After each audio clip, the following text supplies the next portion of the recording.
Hey everyone, I'm Paul Slack with Vindy Digital, and I'm super excited for you to join us today. I do know there's a lot of ways you could spend the next hour of your life, and I certainly appreciate that you've chosen to spend it with us. You know, what we're going to try to do today is really unlock the code on some of the biggest challenges that B2B marketers are facing in generating demand, traffic, pipeline, and revenue, and basically share with you some of the things that we're learning in our own marketing, but also by serving our portfolio of B2B clients that we absolutely love. Big shout out to all the Vindy Digital clients that are tuning in today. We certainly appreciate you very much, and we love you very much. As I was getting ready for the webcast today, one of the things that dawned on me is that throughout my career, I've literally sat in every seat that we're going to talk about today. I started off my career a long, long time ago, way more long ago than you want me to, that I even want to admit to. But I was a sales development rep, and so I know what it's like to call on C-levels that have no idea who I am, that have no idea why I'm calling them, or have no information about the company that I work for. So I've been there. But I've also been an account executive who thought that marketing was the make it pretty department, and their only job was to put logos on coffee mugs for trade shows. And I never thought they had anything to do with helping me make my number. But I've also run marketing, so I know what it's like to try to cut through the noise and generate demand, and how things work really well when the economy's hot and how things are much harder when the economy is soft, and what it takes to get a buyer from awareness to across the finish line to really help our company or the company that I work for achieve their goals. But finally, I'm the CEO of Vindy Digital, so I know what it's like to be a buyer or a decision maker or be in that C-suite. I know what it's like to kind of make a big decision for your company. I know what it's like to stay awake at night and worry about the decisions that you're making and the things that you purchase or bring into your organization, if they're going to help your business or hinder your business. And so I've really kind of run the full gamut, if you will, and I'm excited to just share with you insights and tips and examples of some of the things that we're learning to really help you have a successful 2023. Now, if we're going to do that, we've got to start with today's buyer. In 2023, B2B buyers are making purchase decisions differently.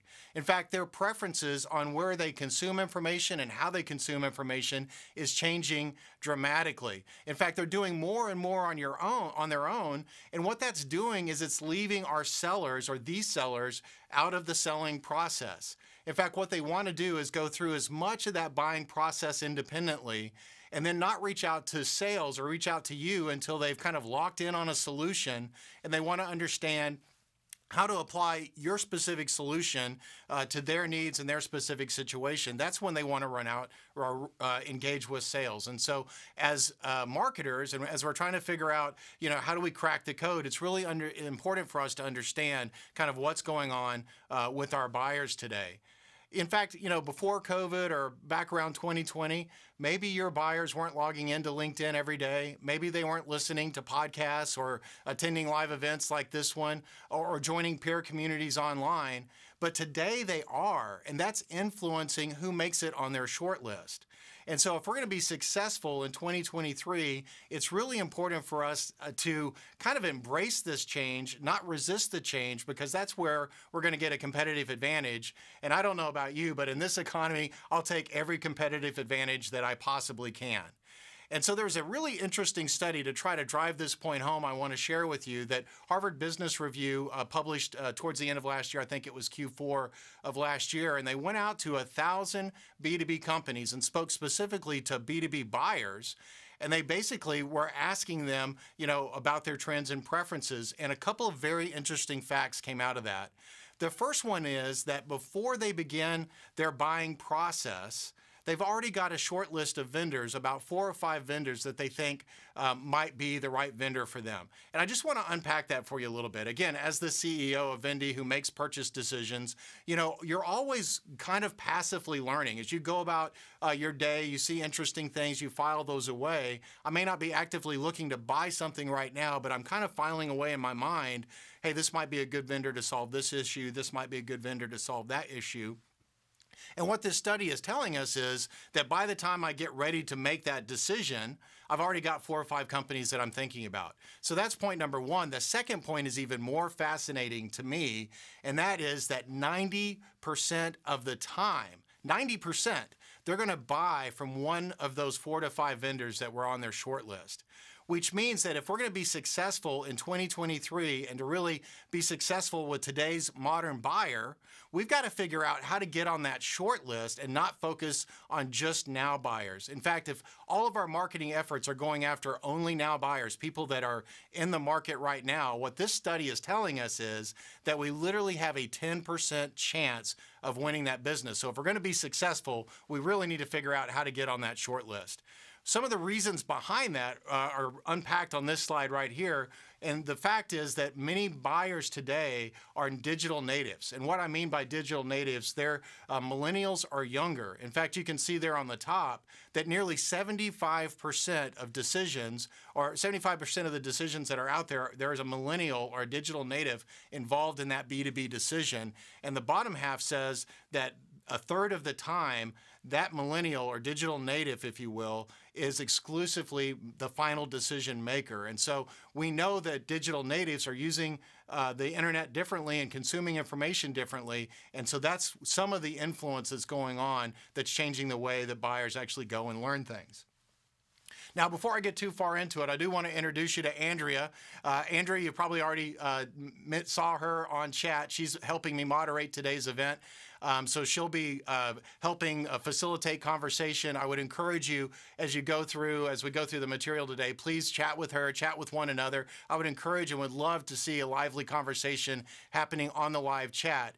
Now, I do have some time set aside at the end of the webcast to cover some questions. And so as I go through the material, if you have a specific question, please tee that up for Andrea, and then she'll tee that up for me at the end. Many of you guys sent me questions as I was getting ready for the presentation, so I appreciate that. And I do have some of those teed up already, but please, let's have a good, lively conversation with Andrea, with one another. By the way, it'd be great if you just went in right now and introduced yourself and let us know where you're dialing in from, if you will. Gosh, I just totally dated myself. I said dialing in. Logging in from, and maybe what you're having for lunch. That would be awesome. And then I'll circle back with you guys at the end of the presentation, and we'll cover some questions with you. Now, a couple of other things, just announcements I want to share with you. One is today I'm going to cover, ABM and demand generation at a macro level. In a way, it's going to be a fire hose. If you've attended any of our other events, you kind of know what to expect. But what I want to do is make sure that you have an opportunity to apply the information I'm going to share today specifically to your business. And so we've set aside some slots for you in order to do that and schedule a planning meeting with me. And if you want to do that, you simply just go to this landing page that we've set up at vendidigital.com/go. vendidigital.com/go. You'll see right there when you land on that page, there's a button, you click it, it'll take you right to my calendar. And I've set aside 10 appointments that we can have with companies that want to have a one-on-one session with me. Now, those appointments are for the week of May 22nd, because literally tomorrow I'm jumping on a plane and I'm going on vacation with my wife to St. Lucia. I can't wait.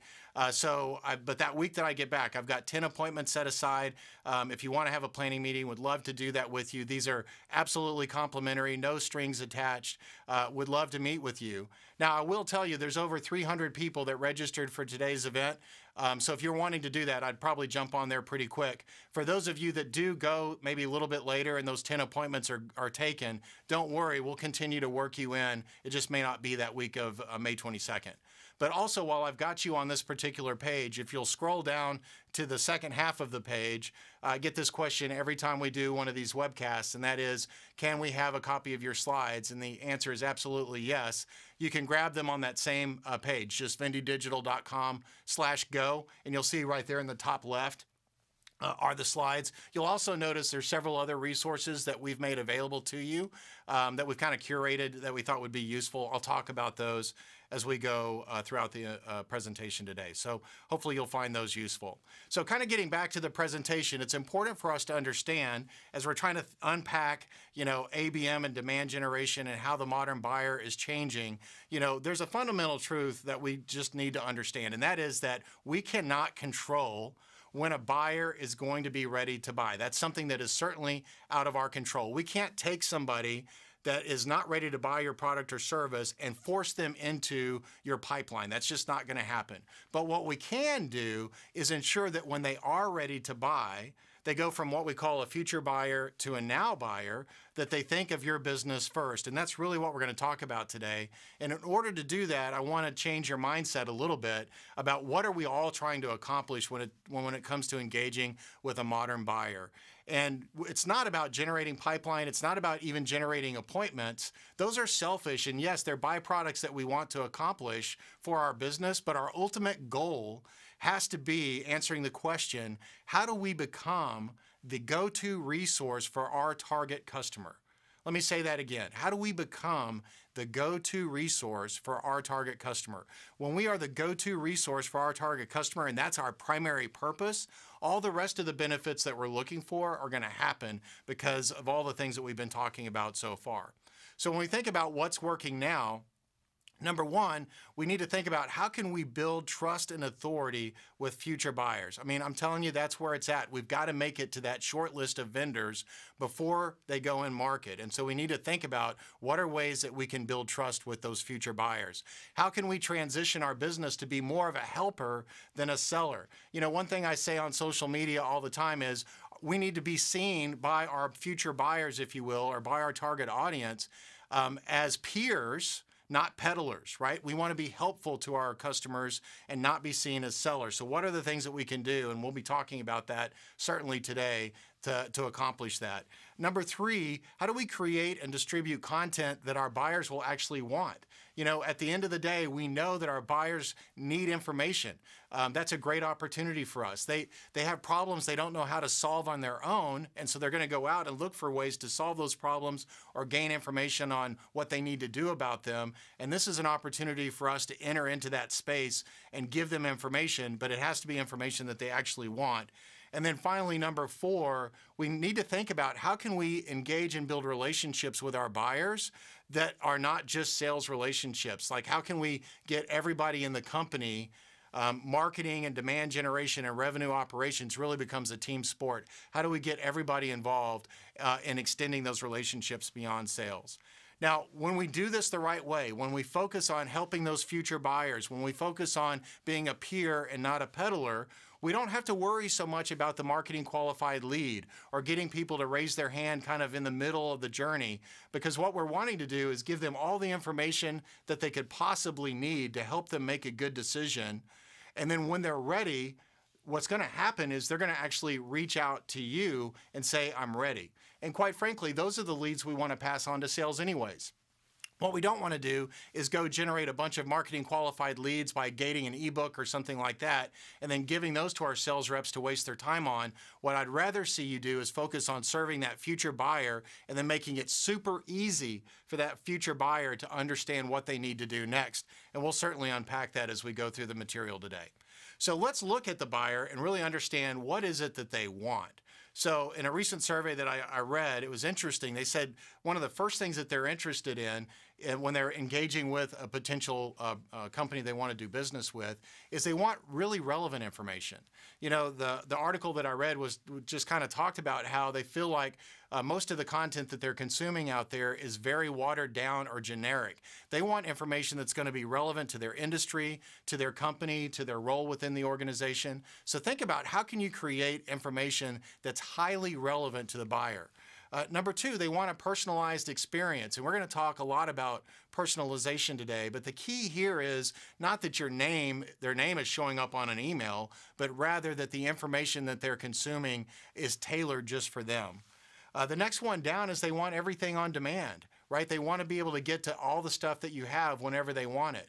In fact, whenever we do these live events, I always get a lot of DMs and emails, people asking me, hey, I may not be able to make the live event. Will there be a replay? And the answer is 100%, right? Because we know that not every buyer wants to be here at this time. Maybe they've got a conflict. Maybe they just want to listen to it over the weekend. I don't know, but we need to make everything available to our customers on demand. And then finally, we need to make it super easy for them to access sales and have that be a frictionless experience when they're ready. Because remember, at some point in their journey, they're going to go, okay, I've locked in on this solution. Now I want to understand, how does this vendor solution fit in my unique environment? In fact, every B2B company I've ever talked to, they believe their situation is super unique. And that's something that we can use to our advantage, because at some point they're going to go, I get it. This is something that I need, that I think is going to help my business, but I really need to talk to somebody and understand, is this going to fit in my environment? And that's when we need to prioritize sales and get them involved. Now, a lot of this is going to happen on our website. And so one of the first resources I want to highlight today is this 2023 website UX checklist. You can grab that at that resource page that I talked about just a couple of minutes ago, vendidigital.com/go. You can grab, it's a great little checklist that'll help you just remove friction from your website and just think about how to message your website in a way that's going to be super buyer centric. Now, I know that today's webcast is really about what's working now, but I did want to poke fun a little bit on what's not working now. And so please bear with me as I walk you through some of the things that I'm seeing that just really aren't working now, and certainly weren't working last year. I don't think they're going to work in the future. The first one is all the pitch slapping that's going on. I don't know about you, but I cannot stand all the cold email that is just clogging up my inbox, and all the DMs that are clogging up my inbox today with unsolicited, hey, do you want to buy this thing? Are you interested in this thing? And you know what annoys me even more than that is when somebody sends me that unsolicited cold email, and then 2 or 3 days later, they send me a reminder to put it at the top of my inbox, as if that's not going to annoy me just 10 times more. So let's stop pitch slapping our prospects. Let's stop gating all of our content. The last thing in the world we want to do for today's modern buyer is to take our best content, put a form in front of it, and only let people that fill out the form see our very best content. When you think about it, that's pretty selfish, right? The reason why we gate things is we want to know who's wanting to consume this content. It's not about serving the buyer at all. It's about helping us. And in today's world, we really don't need that, right? With the right marketing stack, with the right information, and doing account-based marketing and demand generation the right way, we certainly don't want to do that. So what we'd rather do is get rid of that form altogether, take our best content, make it available to everyone, and even repurpose it and get it out there in the channels where our buyers go to learn. Another thing that we want to stop doing is going after only now buyers. I think that Harvard Business Review report that I shared with you at the top of the webcast really is driving that point home, right? We've got to be on that short list. We can't go after now buyers and make it to the short list. If we do that, we're only going to have a 1 in 10 chance of winning. Plus, that's where all of our competition is. It's so much better in today's world to go upstream, find those future buyers, understand what it is that they want and need, and then serve it up to them. And when they transition from that future buyer to a now buyer, guess what? They're going to think of you first and not your competition. I love this one.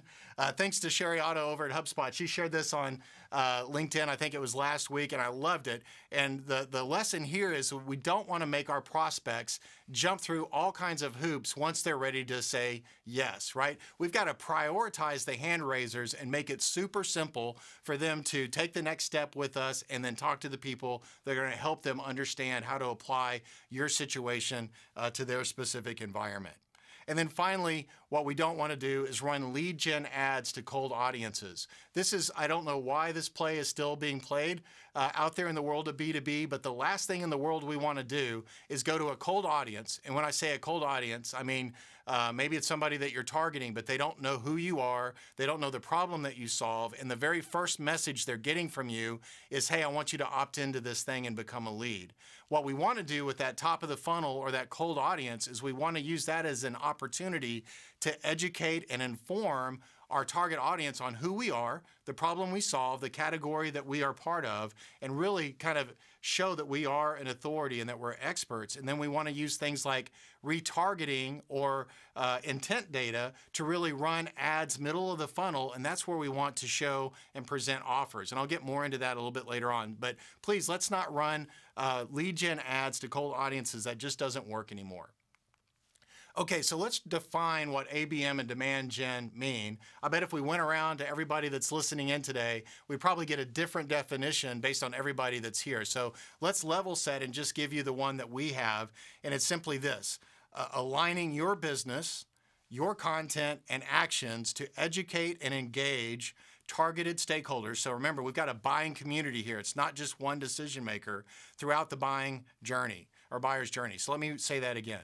Aligning your business, content, and actions to educate and engage targeted stakeholders throughout the entire buyer's journey. That's what we're trying to do with account-based marketing and demand generation.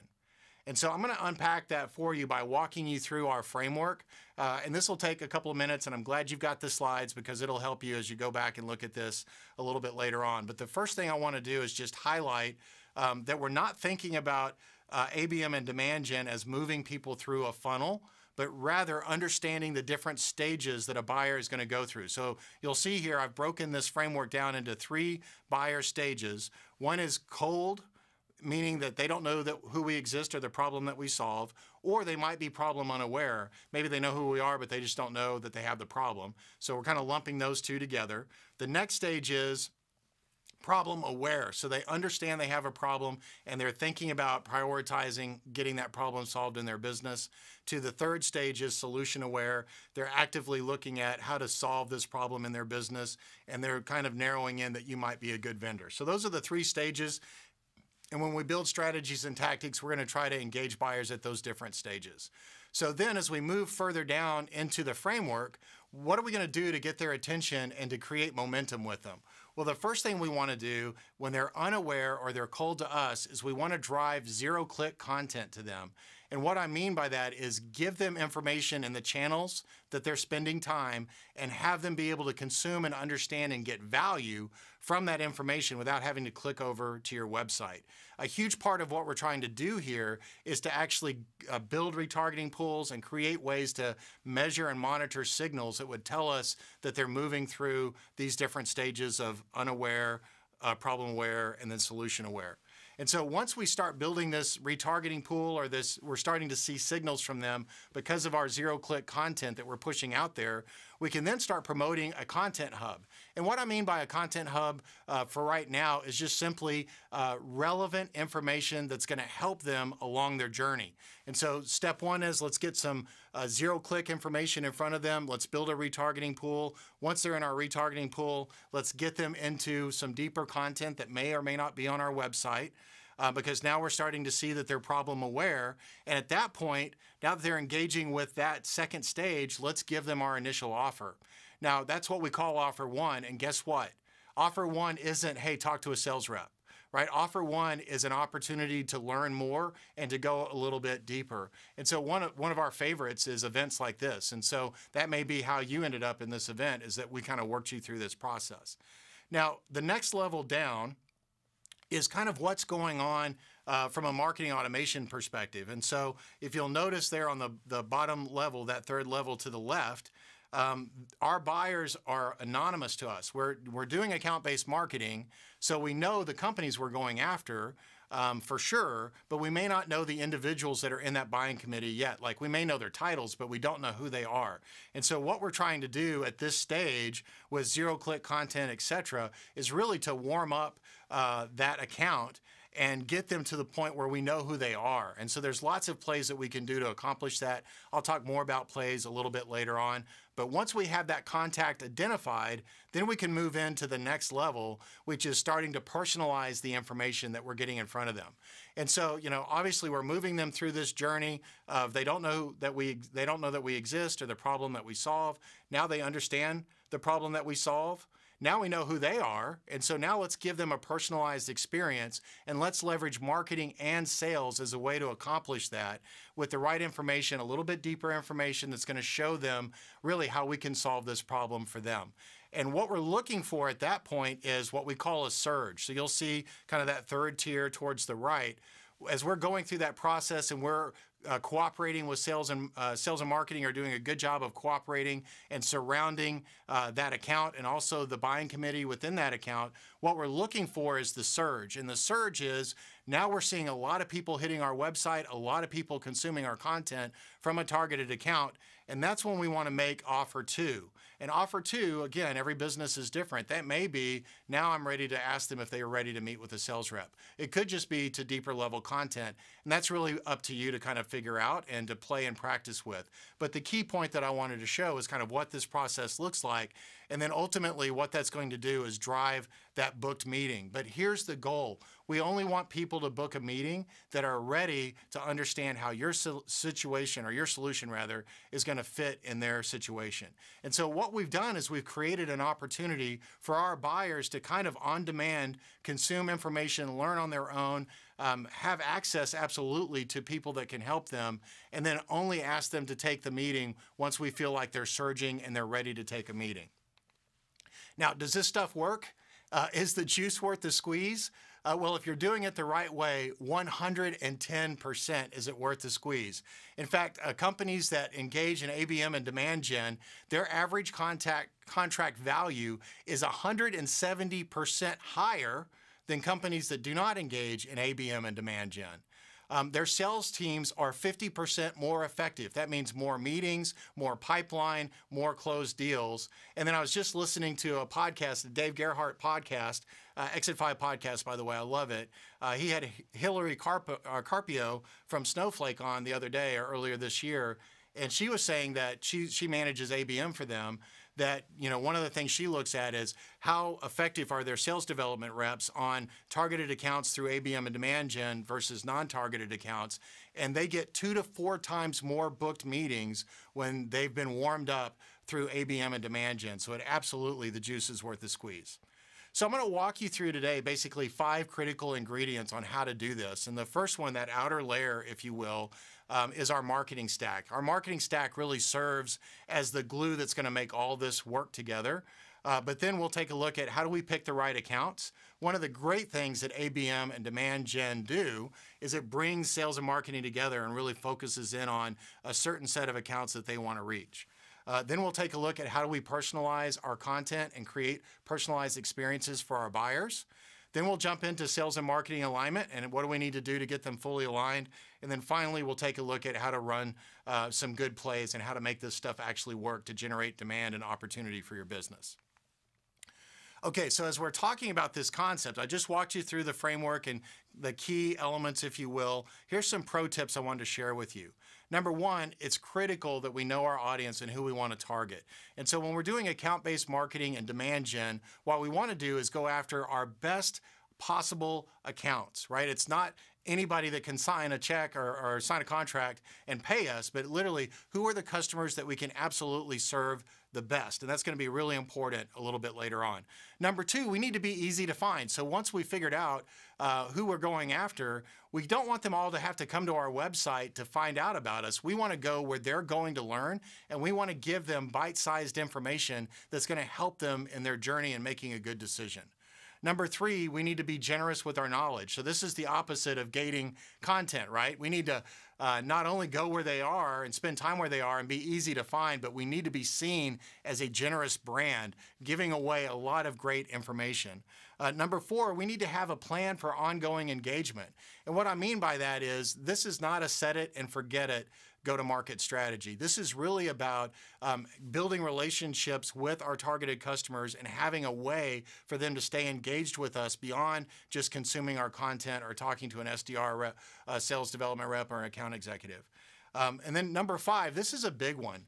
A lot of companies are doing B2B or content marketing today, and that's great. But one of the things that I see they struggle with is they're coming up with all these great topics and they're writing information and thought leadership around these topics, but they forget to bake in the unique selling proposition of why you are a great solution to solve the problem.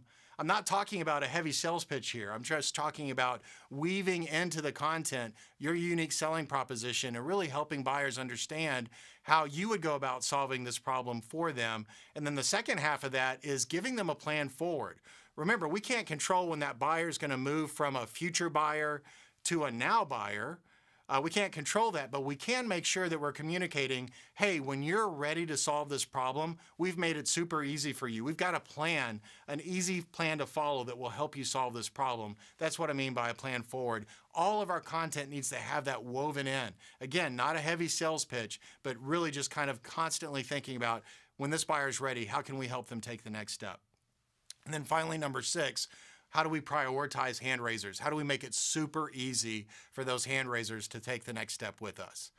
And so a big part of this is just surrounding their experience. So wherever our buyers are, wherever they're hanging out online, we want to be there too. And this is a sales and marketing cooperative effort.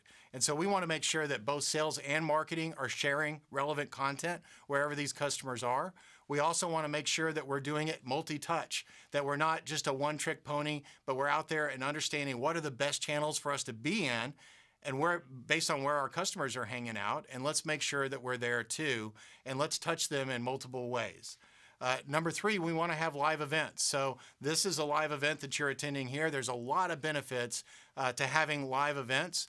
In fact, a bonus to that would be to have serialized live events. In fact, last year we doubled down on live events and we started doing a monthly live event at the same time each month, and we're super happy with that. Now, you don't have to start there. Maybe you just do a few webinars a year, like we do this type of webinar twice a year, but live events really help engage with your customers, share thought leadership, establish yourself as an authority, and there's a lot of downstream benefits too, like slicing this content up. I'll talk more about that a little bit later on. And then finally, we need to engage with them socially, and we need to try to get in community with them. And so this is how we want to surround our prospects so that we can remain top of mind, and when they are ready to buy, they think of you first. So let's talk about content marketing a little bit. Some of the key things that we want to remember when we're trying to drive relevant content that's going to get our buyers excited is, one, it's got to be very relatable to our audience. So remember, we talked about this a little bit earlier on, that a lot of buyers feel like the content that they're consuming is pretty watered down and pretty generic. And so how can we take our content and relate it to a particular industry or a role within the industry or a topic or a problem? Let's make it as relevant for our target audience as we can. It also needs to be remarkable. Think about that term remarkable for a second. Worthy of a remark, right? Remarkable. So we need, a big part of today's buying journey is a buying committee, and we want our buyers to share our content. Word of mouth is really important. And so if we create content with the mindset of, hey, I want this to be remarkable, I want it to be amazing, then you're going to have a much better shot of people sharing that content. Number 3, we need to normalize the idea of what you do. This kind of goes back to pointing to your unique selling proposition and giving them a plan forward. But the idea is that you want your content to show, hey, what you might be doing is the old way, Mr. Prospect or customer, but here's kind of the new way, and here's how people are doing it the new way, and it's working out better for them. That's what I mean by normalizing the idea of what you do. Number 4, we need to be able to build trust and authority. That's critical. And then number 5, this is a big one, right? Sales reps and SDRs are constantly looking for a reason to reach out to their customers. Give them something really great that gives them an opportunity to reach out to that customer on LinkedIn, or give them a call, or shoot them an email and say, hey, did you see this interesting study we just did? Have you checked out this interesting article? Or here's an on-demand webinar we just did that I thought you'd find interesting. So those are really key tenets, if you will, of building out an effective content marketing strategy. So really interesting study that Demand Gen Report did earlier this year on B2B content preferences. And they basically said, hey, what kind of content are you most likely going to share within the buying committee? And so when we think about building content, makes sense that we'd probably want to think about, well, this is the kind of stuff they're looking to share. And it makes a lot of sense if you look at this list. They're looking for actionable insights. What are some things that are going to give them quick wins? Number 2, they want stats, facts, benchmarks. One thing that B2Bs love is to see how they're doing compared to other people in their industry. And it's hard to get to that information. So if you can share benchmarks and stats and facts like that, they love to share that within the buying committee.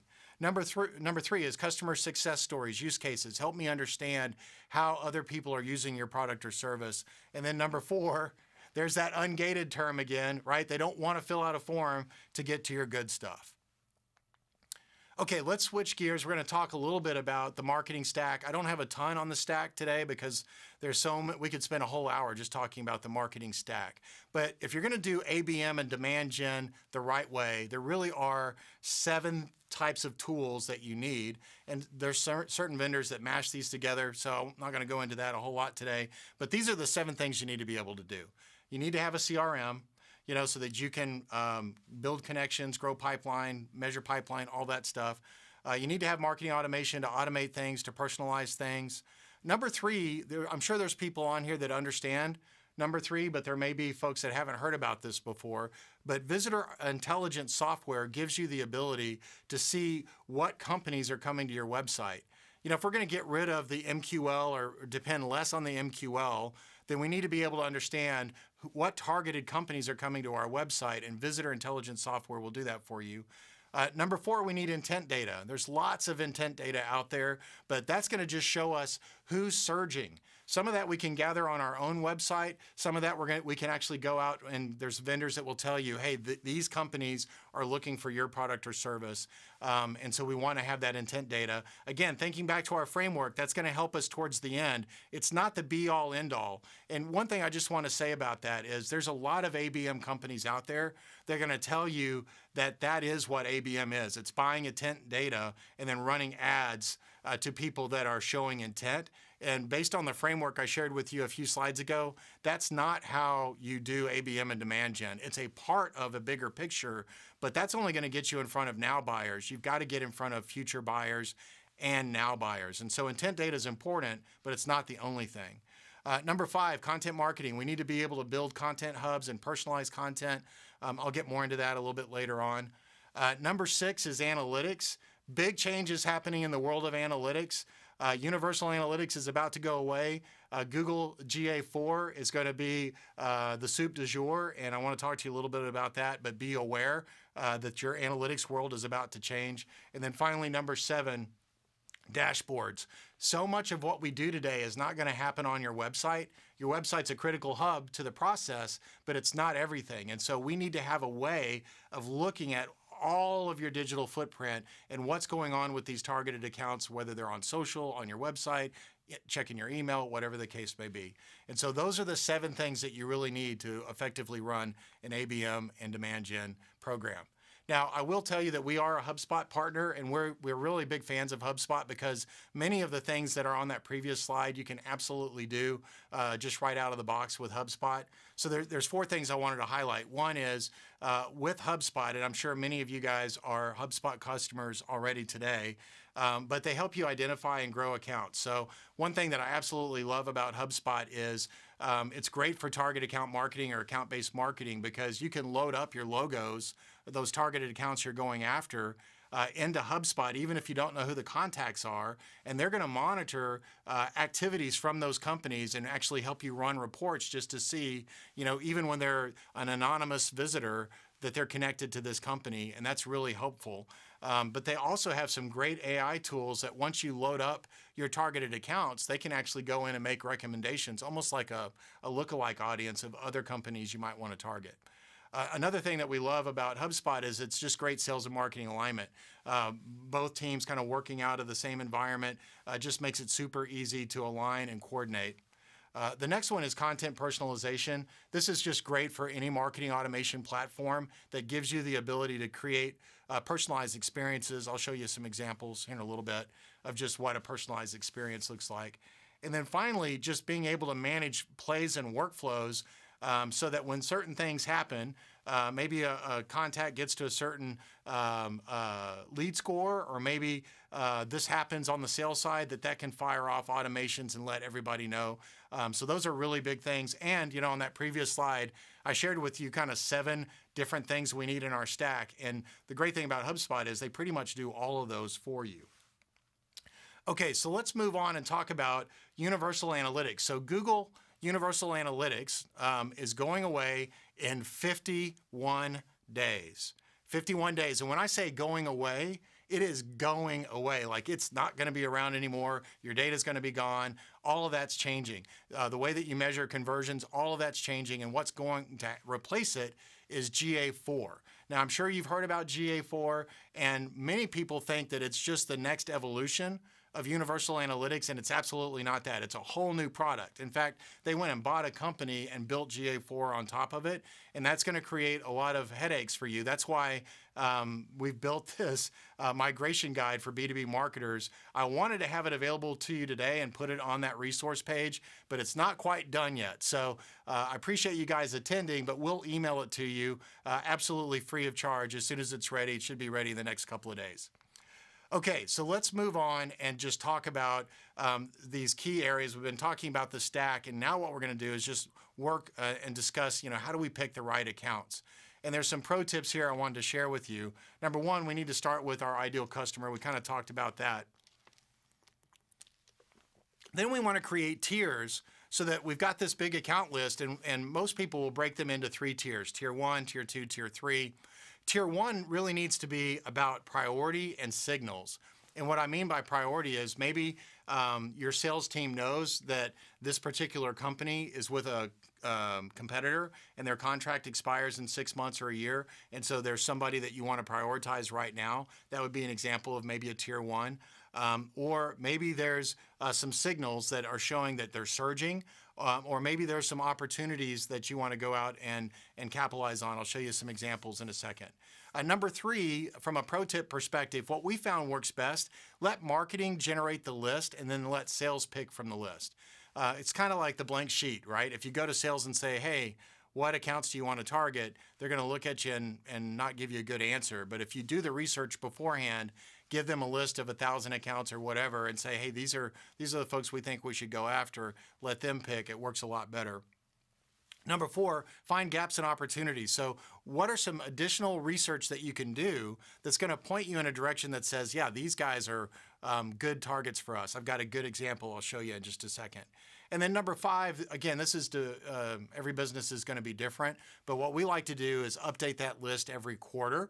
And yes, absolutely, some companies are going to make it from list to list to list to list. But just to kind of go through that rigor once a quarter and re-rack and stack the folks based on tiers, I think is a really good idea. I don't have a lot of time to go through tiers today, but I just wanted to give you a couple of things to think about. It's good to kind of break your target accounts into 3 buckets. The bucket at the top is always the one that's going to get the most personalization and the most touching by your account executives. And so that needs to be a highly personalized environment where you've got the greatest opportunity to close business in the near term.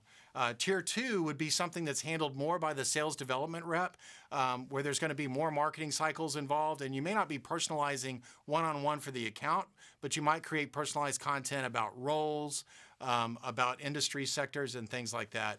And then everything else would lump into that 3rd bucket, and really demand generation and getting your content out there is what you're going to be doing for that 3rd tier. So I talked about gaps and opportunities as one of the pro tips. I just wanted to give you a couple of quick examples here.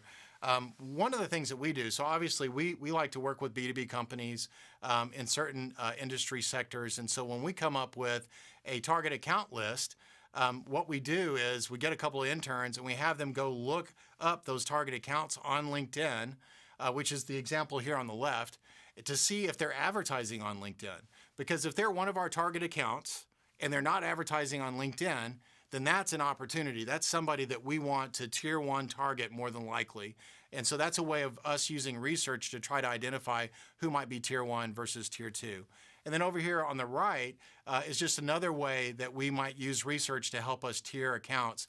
And so obviously we love it when there's a CMO change because oftentimes that means they're going to be looking for new agencies. And so if somebody is on our target account list and they have a new CMO, that might be a top tier account for us. So those are just a couple of examples. When you're using marketing automation, you can actually tier things using automation as well. So with HubSpot, one of the things that I love about their software is you can actually create rules around tiers. And so as companies come in and engage with your content or maybe opt in for something or register for a webcast like this, if they meet a certain profile, then you can automatically have HubSpot put that account in a particular tier based on the criteria that you set. And if you know the industry that they're in, that could even fire off a sequence where they start getting drip emails around that particular industry. They can send alerts to sales or for sales or sales development reps. So those are great examples of how you can actually use technology to help you tier things. I'm not going to spend a lot of time on this, but I just wanted to show you how Visitor ID software works. There's a couple of free tools out there that you can get today. The first one is LinkedIn Insight Tool. So I don't know if you know this, but you can actually install a piece of code on your website from LinkedIn, and it will reveal to you all the companies that are visiting your website, regardless of whether or not they came to you from LinkedIn. And it's absolutely free of charge. So that's the Insight tag. Definitely would look at doing that. HubSpot has a free tool as well. It's called the prospecting tool. You don't have to have a paid account over at HubSpot to take advantage of it. You just install the code on your site, and just like LinkedIn, it'll give you and reveal to you all the different companies that are coming to your website. Over on the far right, there's some paid options here for you too. They have a little bit more bells and whistles. So if you're wanting to do more, you can certainly do that. But if you're not doing Visitor ID software today, maybe start with LinkedIn and the HubSpot prospecting tool. That'd be a good place to start. Okay, so let's talk about personalization. And, you know, when most people think about personalization, the first thing they think about, I believe, is, you know, putting your name in an email or putting your name on a landing page or something like that. And there's certainly that piece to it. But in today's world, just seeing your name without relevance, I don't think really matters that much. And so I want to redefine what personalization means, or at least give you the definition that we have at Vindy Digital. And it's right there on the bottom half of the slide. We want to make them feel, meaning the person that we're personalizing to, feel like the information was made just for them and just what they needed. So if we can do that, we don't need to personalize it that much in terms of their name, but as long as the content that they're consuming and the messages that we're sending their way feel like it's just what they need, and it was made exactly for them, then we've done a good job with personalization. Here's some quick tips for you. Number one, personalization plus relevance, as I just mentioned, is really important. We also want to put lipstick on a princess, not put lipstick on a pig. And what I mean by that is, if you're going to start doing personalization, go find your best content and think about, how can I personalize my best content? Start there. And then some places that we want to really enhance personalization would be our landing pages, content hubs. I'll show you an example of that in a second. And then ultimately, I think community is the greatest place for us to do personalization. Now, when we're doing personalization, oftentimes people think about personas, and I want to just warn you about personas. Now, I know King Charles was just coronated this past weekend, so I'm poking a little fun at him here, but we don't want to make personas based on assumptions, because we can end up having some assumptions that really aren't driving the right message to the right buyer, but rather, let's focus on the problems that we can solve and the problems that our personas are having and how they can solve those problems. That's going to work a lot better. Now, we do have a good resource for you here. The best place for you to understand what matters to your customer is to actually, believe it or not, ask customers. And so we've got this great resource that you can download on some great questions that you can ask customers to get very helpful, useful insights. Okay, so another study that I wanted to share with you, they went to buyers and just basically said, you know, tell us about the content that you want to consume from a vendor. And you can see here, this is a great laundry list. So when we think about personalization, go look for content or create content around an issue or a pain that they're having, industry vertical, around a topic, their role or function. These are all things and great opportunities for you to go and think about, okay, how can I personalize this? How can I make it super relevant for them? Now, there's a lot of talk about AI today, and is AI going to replace B2B marketers or marketers in general? And I would tell you that I think AI is not a great replacement for B2B marketers, but it might be a really good intern. And the reason I'm promoting this particular resource here, which is a great little guide that's just keeping you up to date on integrations and prompts and things like that to help you do your job better, is when we're thinking about personalization and we want to put lipstick on a princess, maybe you go find that great content on your website and then use AI to help you verticalize it or help you build it around a particular role or segment. But be sure to check out this guide. It'll help you in a lot of other areas than just personalization. Okay, I'm going to give you a couple of examples here on how to personalize. So many of you that are watching today, I'm sure came through this landing page on our website. And so here's some basics when it comes to personalizing landing pages. Number one, the topic's got to be relevant.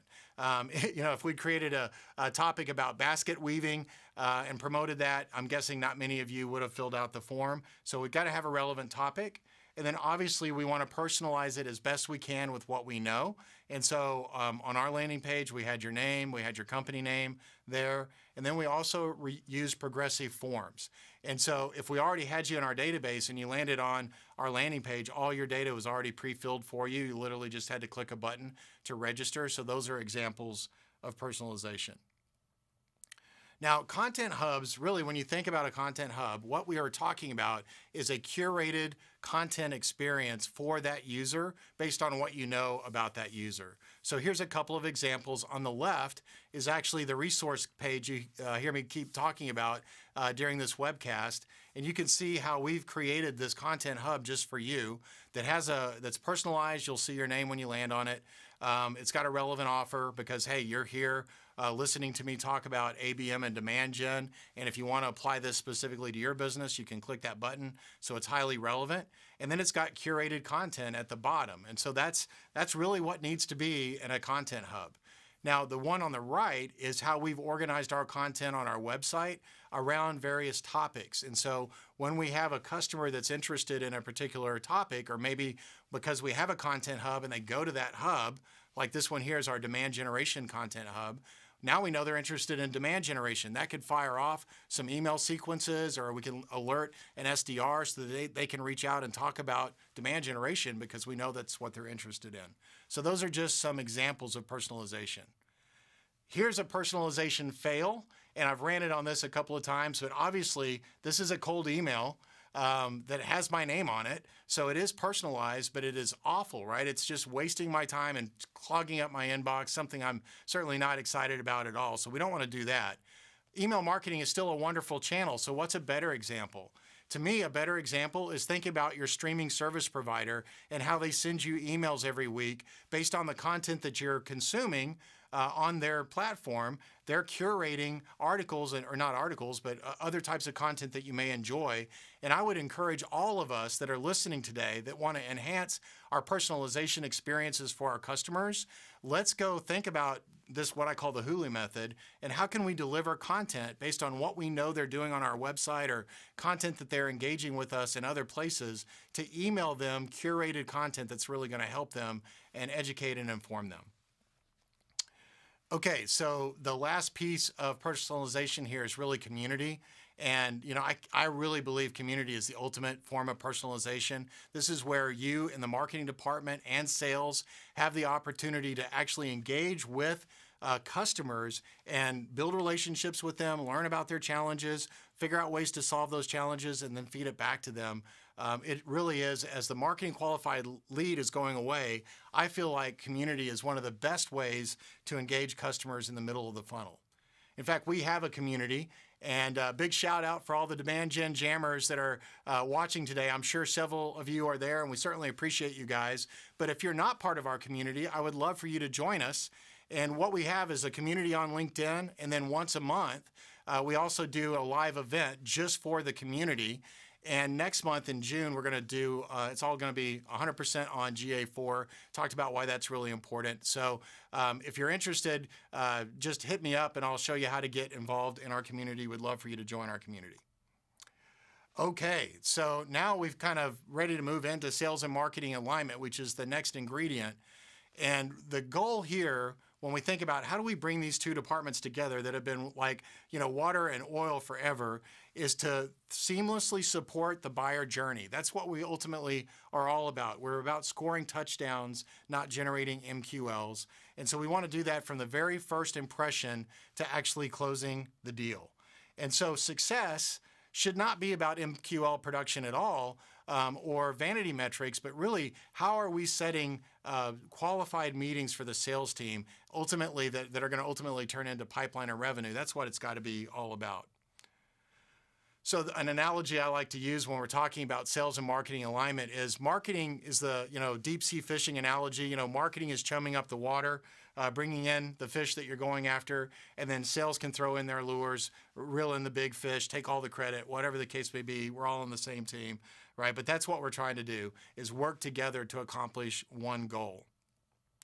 Now, I'm going to share this slide with you pretty fast, but one of the challenges that we have in the world of B2B is not aligning well. And what that ends up doing is wasting a lot of time, energy, and effort.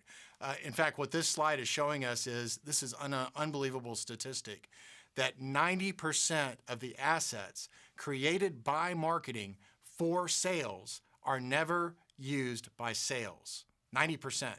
And conversely, the bottom half of this slide is basically saying, sales, because they're not using your marketing assets, they spend 30 hours a month, almost a week a month, creating their own assets that they send out to customers. And not only is that a big waste of time, but that's kind of scary when you think about it as well.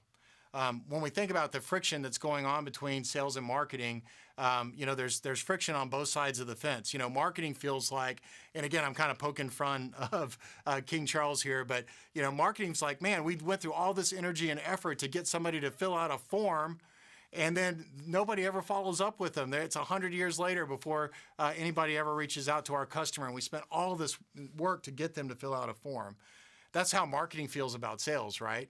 But on the marketing side, or on sales side rather, they're frustrated because they're like, hey, you got a gated ebook. Somebody raised their hand because they wanted to get your ebook, and you're feeding that to me like it's a qualified lead, and all they want to do is get our ebook. They have no interest in what we're selling, and now I'm just wasting all my time, energy, and effort on people that don't want to buy anything from us. And so those are the frustration points, and the way we solve for that is real simple. If you want to get sales and marketing aligned, then basically focus on now buyers. And what I mean by that is, obviously, we're doing everything we can to nurture relationships until this point, but really optimize and prioritize people that are ready to talk to sales and make that super easy.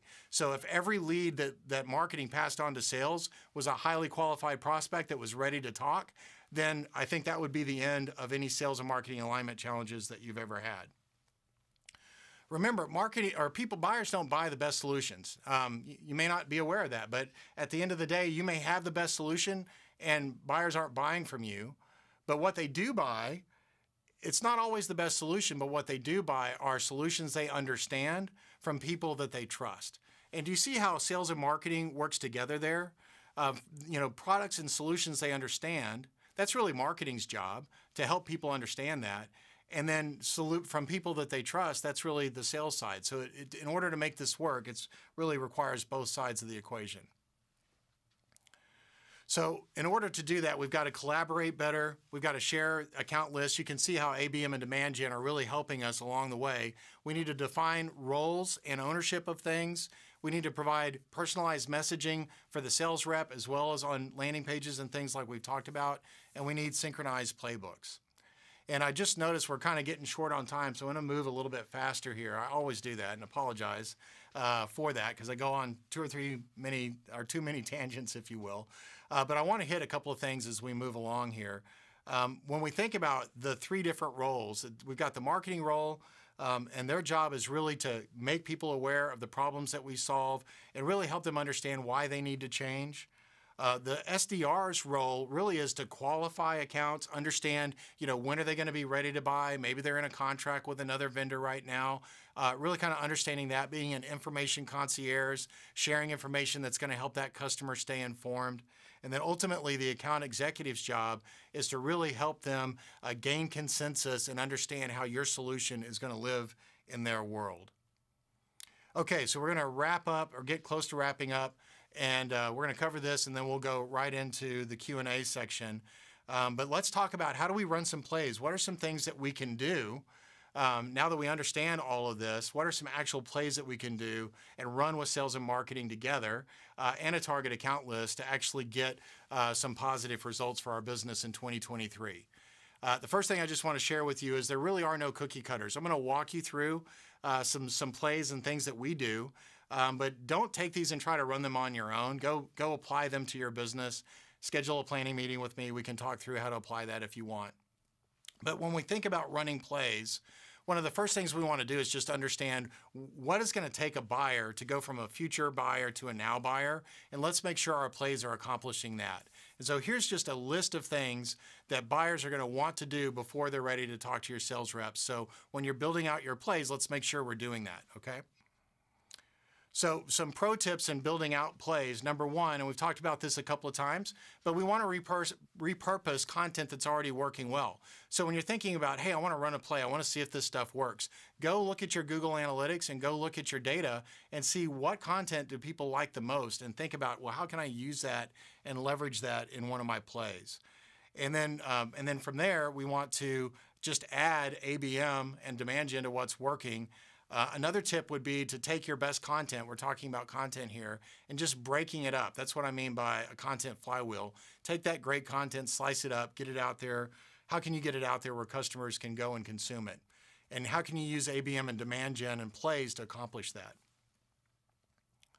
So there's some key questions here that we want to think about when we're getting ready to build out a play. Number one is, who are we trying to reach? Number two is, what content will we need to get their attention?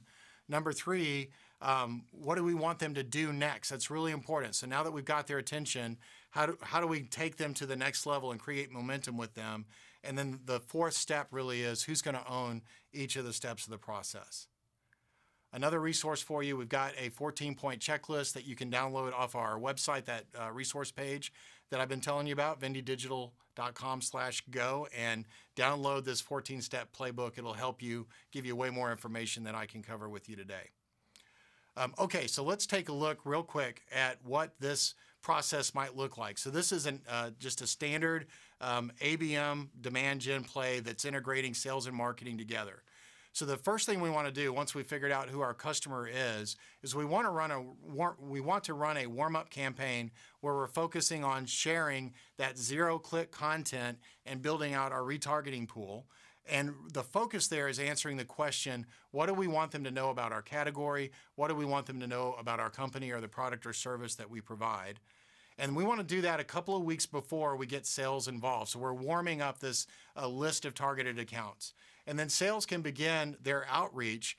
And what we want them to do is be multi-channel. We want them to touch them in all the different channels where we think those customers are hanging out, from sending connection requests in LinkedIn to DMing in LinkedIn, sending emails, all those types of things, being active in their communities. All of that needs to happen in this sales outreach cadence.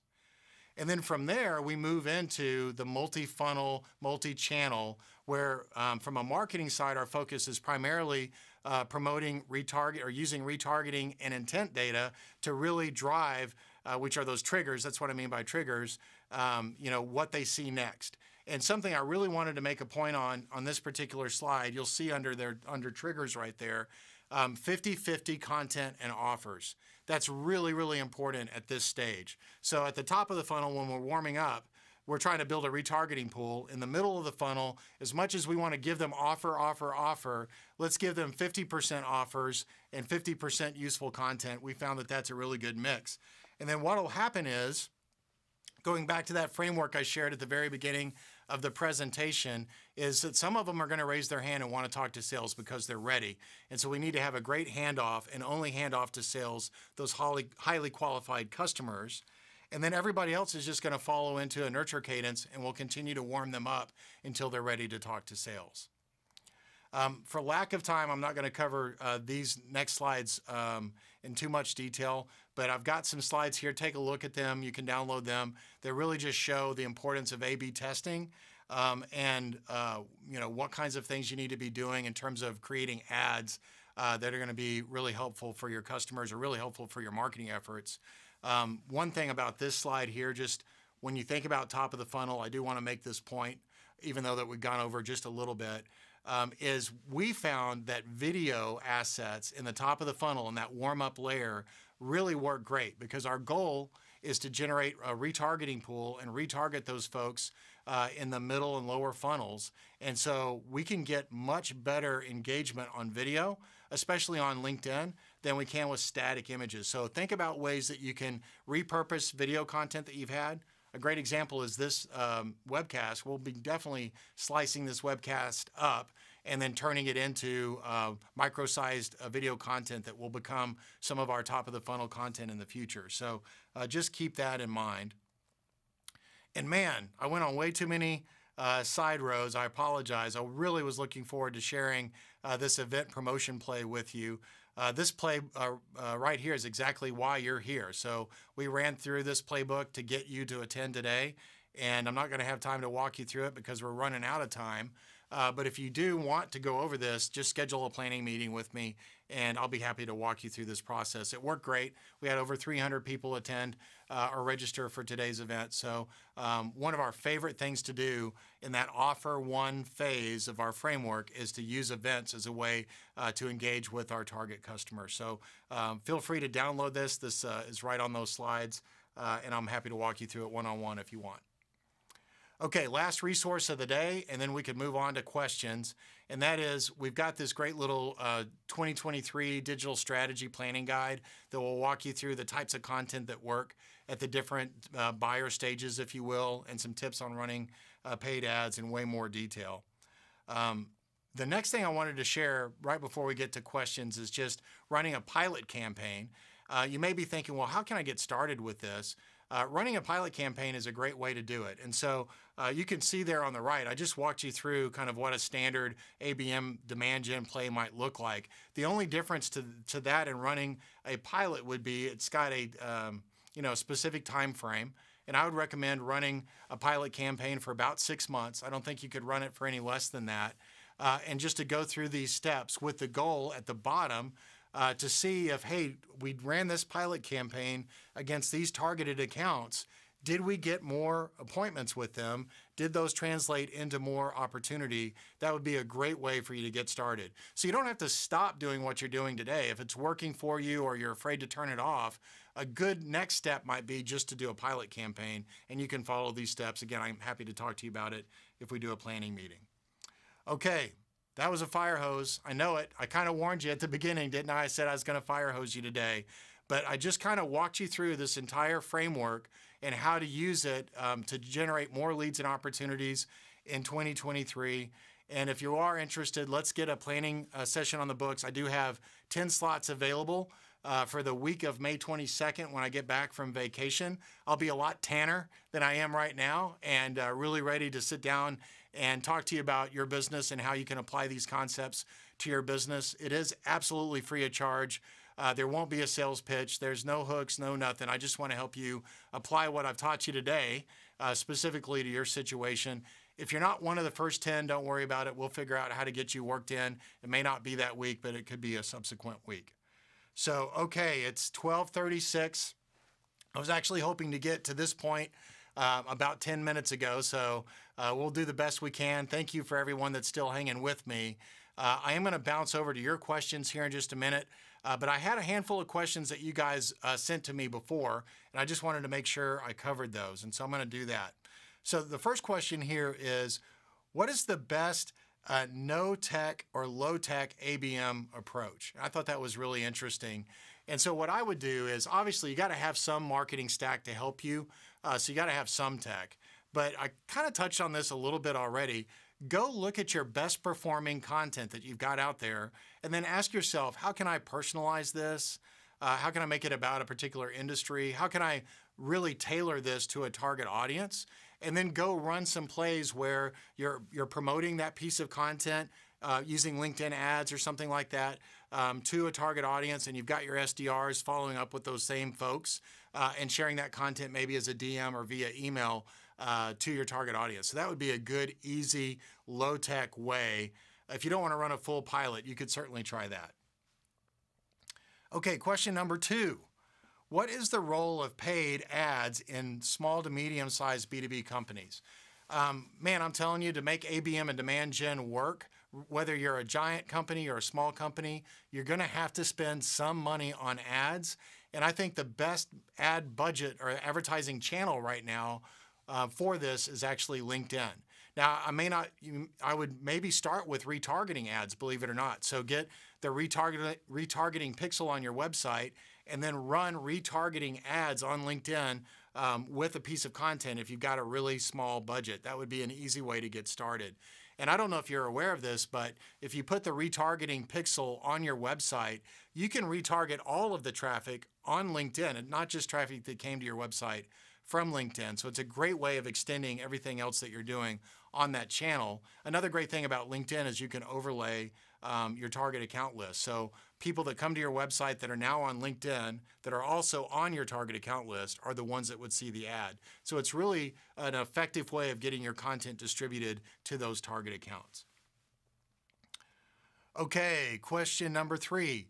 How do you measure the performance of your ABM efforts? I kind of touched on this already. There's a lot of ways that you can measure performance, but ultimately I would do an A/B test. These are the accounts that we're focused on from an account-based marketing perspective, and these are the ones that we aren't focused on. And what's happening in terms of meeting set, pipeline, contract value, those are ultimately the KPIs that I would focus on. Now, there are a lot of leading indicators as well that I don't have time to go into today, but if you're interested in how to do this, let's schedule a planning meeting. Happy to walk you through that. Next question, when is ABM a bad idea? Well, I would tell you in most cases it's a good idea. Probably the time it is not a bad idea, or not a good idea rather, and is a bad idea is if your average customer value is low, or you have some kind of a freemium product without a high ticket on the back end. So maybe your product-led growth and your primary offering is less than $2,000 or $3,000 or $10,000. Probably ABM might not be the right fit for you. But if you've got a sales force and you're focused on getting appointments and having demos, then ABM is a great fit for just about any business. Intent data. Do you believe in it? If so, what's the most effective kind? So I touched on intent data, and probably this is why I went a little bit long, because I kind of hit on this a little bit earlier. But intent data is great for showing the surge. So if you remember, I'm just going to back up a little bit here. Let me go to that slide. It's right here. So you see surge right here. Intent data is a way for you to see if a customer is surging or not. There's a lot of ways to see that, but intent data is a great way to see that. But it's not the be-all, end-all to account-based marketing. It's just telling you that this customer may be ready to receive an offer. But we did talk about at the very beginning that you've got to be on that short list before they get to the surge. If you're not on that short list, it doesn't matter. You could spend all the money in the world. You still only have a 1 in 10 chance of winning the business. So yes, I love intent data. It's very useful to show that a customer is surging, but it's not the be-all, end-all to account-based marketing. So watch out for vendors that are telling you that's what ABM is, because it's absolutely not what it is. Okay, so I've gone through the questions that you guys submitted earlier, and what I'm going to do now is just bounce out to, if I do this the right way, I should be able to bounce out and actually see any customers that or any questions that might have popped up here. And so I'm going to go down here, and Andrea, if you want, you can just throw some out. It looks like you possibly have, which is great. Thank you. So one question is, what is your opinion of using company names to target LinkedIn advertising in addition to retargeting? Yeah, that's a great question. So let me just emphasize, when we look at the plays that we're running, when we're in that warm-up phase, we really are targeting based on a target account list, which could just be the name of the company that we've identified based on some firmographic data or industry-related data. So you've got, let's say, 1,000 accounts, and I'm just picking that number randomly. At the top of the funnel, when we're doing the warm-up campaigns, we don't know who the individuals are. And so what our focus really is to focus our advertising to promote that, answering the question, what do we want them to know? And we're targeting roles within those targeted accounts until we know who they are. So hopefully that helps. And then I'm just looking here. It looks like we've got all the questions answered, which is great. And again, if you're still here, about 12 minutes longer than I expected to go, I certainly appreciate you hanging with us. Please go and schedule a one-on-one with me so that we can apply some of these concepts specifically to your business. Thank you so much for your time. I hope this was helpful, and would love for you to join our community on LinkedIn, the Demand Gen Jammers community. Reach out to us if you'd like to be a part of that. Until next time, you guys have a great rest of your day. Thanks, everyone. Take care.